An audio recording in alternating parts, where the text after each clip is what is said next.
So this is the end of my first week here at Tent City. Welcome to my home. I'm boiling some water to have some tea. Raining a little bit outside, so nice to have something hot to drink. The word on the street is that the authorities will be out on Sunday or Monday or sometime in the first part of next week to evict everyone who stays here on this particular part of the American River Parkway. Lots of rumors about when it's going to happen and how it's going to happen, but nothing official yet. I did hear that there was a newspaper report, so I want to get the newspaper tomorrow and see if I can find out what's happening from that perspective.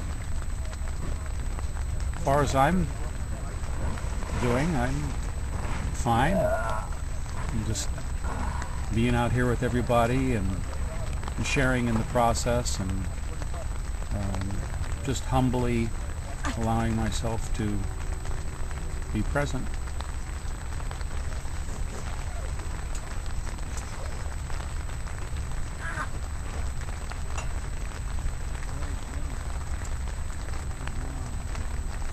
A lot of people are upset because of having to move, and it doesn't appear as though the city is going to provide the safe ground area that people have been lobbying for so hard. I certainly have, and I know a lot of other community leaders have as well. Doesn't mean we're giving up hope, just probably going to take more time than some people would like it to take. But we'll see.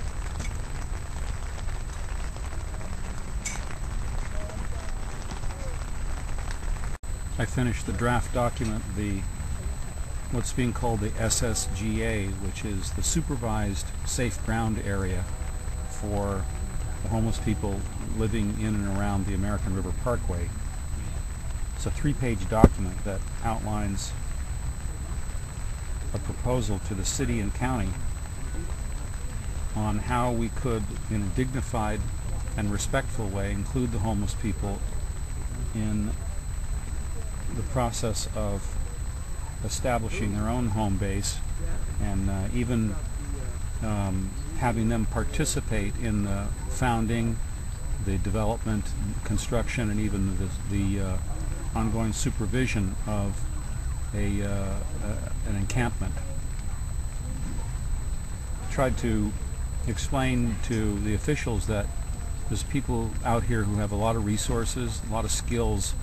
There's people out here who have a lot of skills and talents and motivation, and contrary to popular belief, there's a good number of people out here who are motivated to do good works, to be responsible for their own lives, to try to participate in their own futures instead of just being taken care of or being a burden or a drag on society.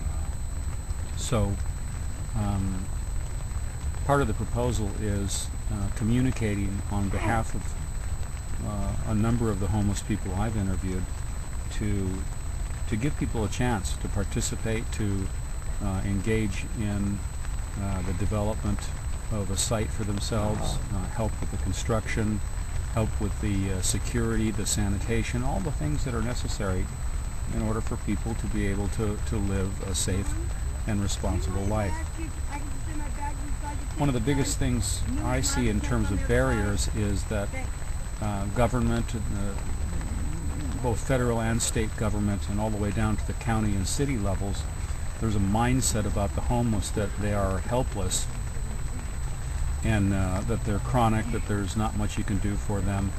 And really it's untrue. Only 23% of the 3 million people in America who are homeless are actually chronic, which means that they are kind of stuck where they are and not motivated at all to get out of their situation. So that leaves 77% of the people who are without homes on the streets, living in tents, living in shelter areas, who have some degree of motivation to want to make a better life for themselves.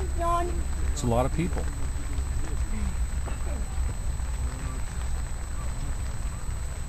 %7% of 3 million, if you do the math, it's well over 2 million people who could be partnered with, collaborated with, and engaged with in order to help themselves.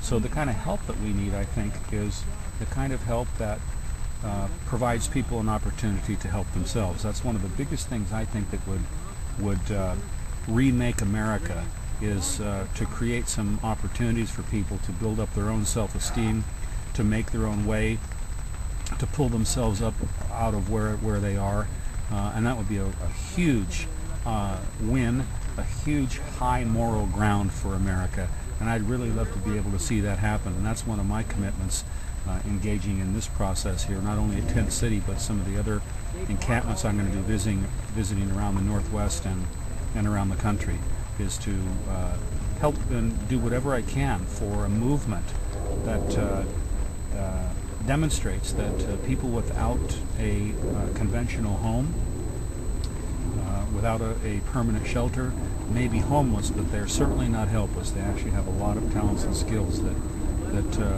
they could use to contribute to what it means to be an American, and ultimately what it means to be a dignified human being.